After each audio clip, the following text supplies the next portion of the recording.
This is Current Invective. I'm Steve Fournier. I'm in Hartford, Connecticut. It's November 3rd, 2021. This is called Congress Club. I got involved with something Ralph Nader started not long ago to force Congress to act in the public interest. It's called Congress Club. And its purpose is to organize people to write, call, and otherwise lobby their senators and representatives to respond to constituents' demands. Nader says that with a couple of million people putting pressure, we can force Congress to reclaim from usurping presidents its constitutional mandate over war and peace, to take action to hold off climate catastrophe, and maybe even deter corrupt practice and restore the rule of law. The underlying assumption is that Congress is incapable of doing any of these things because it's controlled by a tiny minority of rich people who use corporations to consolidate and increase their money and power.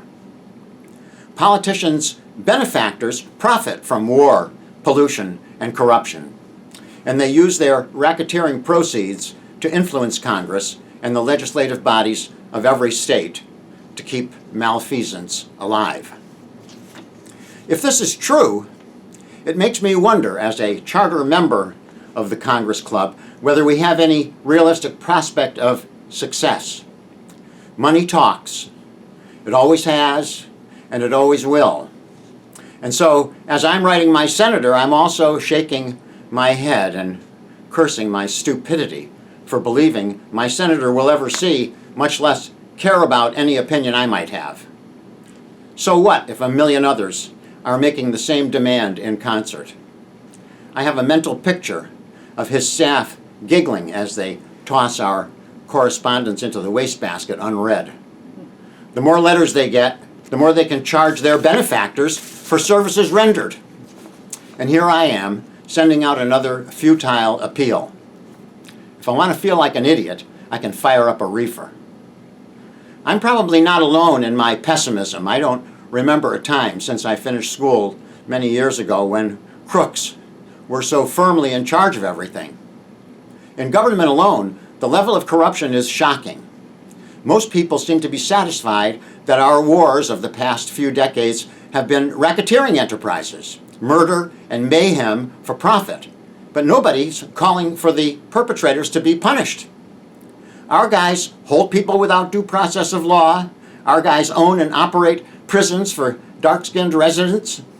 Our guys murder people with weapons operated by remote control. Our guys torture and kidnap. And a few of our guys make big money doing all this. Is it really possible to dislodge them? Or are we being foolish for thinking so? That's the question I face whenever I put pen to paper to rant over war and injustice. And so, to stay in good standing with the Congress Club, I may have to pretend that my opinions matter.